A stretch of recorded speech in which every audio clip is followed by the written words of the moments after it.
মানুষের বিশ্বাস আপনার উপর। আপনি চাই আপনার হাত দিয়ে একটি অবাধ সুষ্ঠু নির্বাচন নিশ্চিত হবে।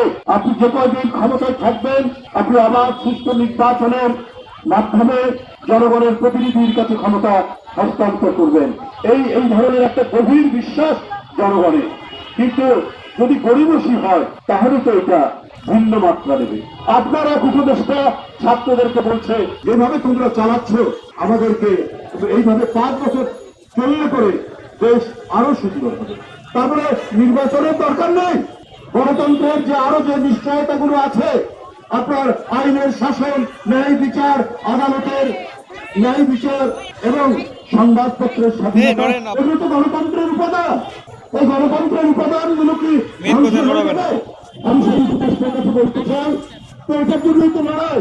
জুলাই আগস্টের যে আন্দোলন, চূড়ান্ত আন্দোলন, এটা তো 15 বছরের যে গণতন্ত্র নামে রাজনৈতিক দল বিএনপির নেতৃত্বে যে আন্দোলন করেছে তার তো চূড়ান্ত বহিঃপ্রকাশ। এটাকে আপনারা বিভাজন করছেন কেন?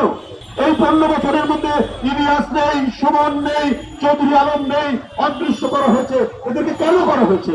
কারণ এরা সোচ্চার ছিল অবাধ সুষ্ঠু নির্বাচন এবং ফ্যাসিবাদ থেকে বাংলাদেশের মুক্তিকর ঘটানো।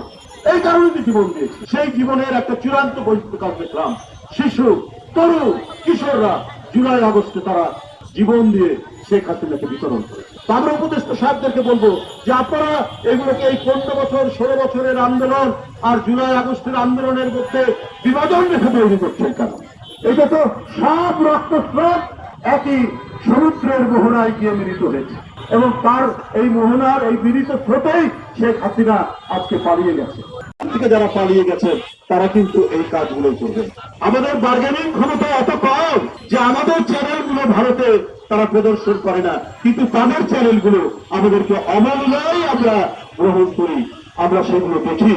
আমাদের এত শান্ত, সুস্থিত এবং আমাদের সমাজ এত চমৎকার সমাজ, এখানে বাবা মা ভাই বোন আত্মীয় স্বজন নিয়ে আমাদের যে শান্তিময় এবং সৎ যে সমাজ, সেই সমাজকে বিকৃত করার জন্য শেখ হাসিনা এটাকে আশ্রয় দিয়েছে। এইটা চলেছে কি? গাড়ির চাকরানির সাথে গাড়ির ছেলের সম্পর্ক, গাড়ির ড্রাইভারের সাথে গাড়িতে বাপের বোন ফুপুর রিলেশন। এই হচ্ছে ভারতীয় নাটকের কালচার। আপনি দেখবেন প্রায় জায়গায়, প্রায় অবস্থায়। আর ভারতে যে প্রায় আপনার 80-85% যে গরিব মানুষ, গরিব মানুষের জীবন নিয়ে কোনো নাটক নেই। গরিব মানুষের জীবন নিয়ে সেখানে কোনো ধরনের সাংস্কৃতিক কোনো কর্মকাণ্ড আমরা টেলিভিশনে দেখি না।